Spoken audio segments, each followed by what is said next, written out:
Paramount was working towards bringing Star Trek back to television when the phenomenal success of both Star Wars and Close Encounters of the Third Kind persuaded them to change tack and move towards launching a film franchise.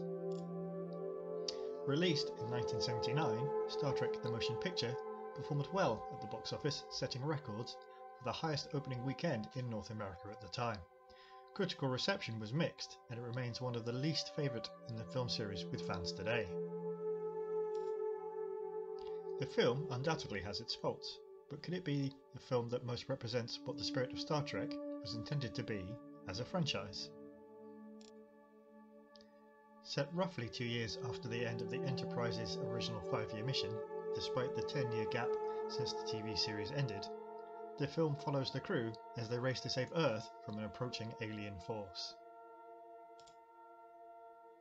The failure to acknowledge the passage of time is one of the mistakes made, as it would be a theme that would prove crucial in the best received entries in the series, The Wrath of Khan and The Undiscovered Country. In fact, the only concession to time is the use of soft focus to help de-age William Shatner in a number of shots. I'll call back to the use of the soft focus in the original show at least. Those expecting a high-paced adventure across the stars will be disappointed, as the production is influenced more by Kubrick's 2001 than Lucas's science fantasy.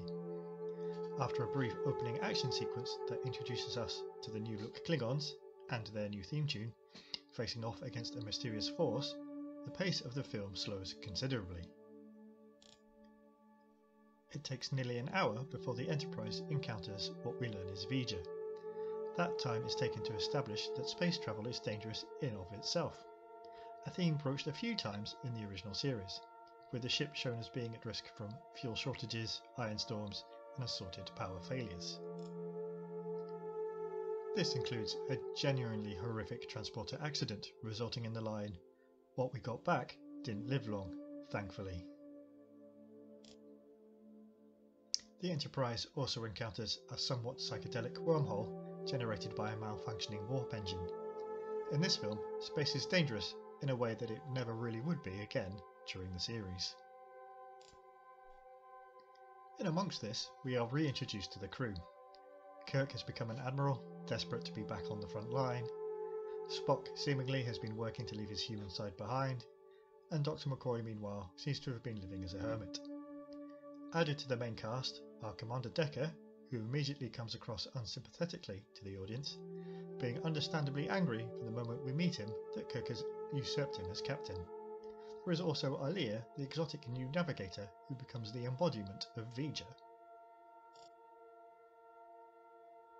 Sadly, whilst the film sets up some interesting character dynamics, it doesn't really explore any of them.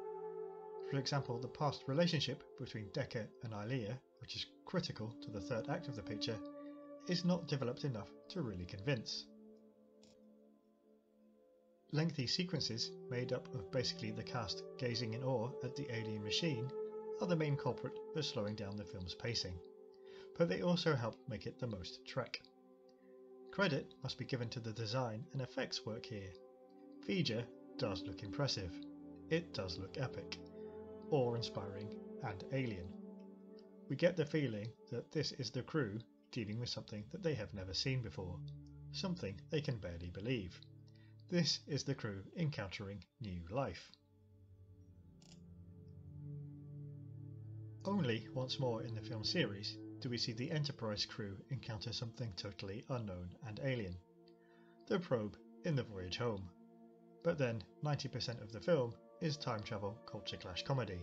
The probe is just a MacGuffin to prompt it. Beside the unknown, mixed in is a theme that would be further developed and central to the next generation. What makes a machine alive? The Alia probe can be seen as a very early version of Data, and V'Ger itself needs to learn imagination and creativity to truly evolve. It's this sense of scale, the unknown, and the themes questioning what life is, that arguably make the motion picture the film truest to the intended spirit of Star Trek.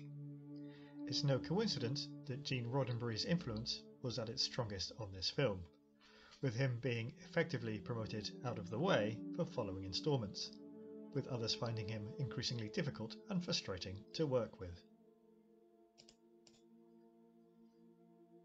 But whilst the scale is there, other components either don't work or don't feel right. For example, the Kirk we have in this film appears to be bitter and short-tempered, not helped by Spock's emotionless appearance. Only McCoy appears as we remembered him from the series, and as such, the dynamic between the three leads is hurt. The newer characters suffer from the up and dour nature of things as well, although amusingly, Alia declares her oath of celibacy the instant she does meet Kirk. Though it is fair to say that despite all the problems encountered as the film was made, it is an impressive production, and aspects of it would become mainstays of the Trek franchise, such as the new look Klingon design and the operatic theme that would be used as the next generation's title music. Is it a great film? No, but take it for what it is, a more meditative approach to big screen franchise science fiction, and it's a decent watch. Turn down the lights, crank up the volume, and let yourself be lost in the imagery of V'Ger, and it's very enjoyable.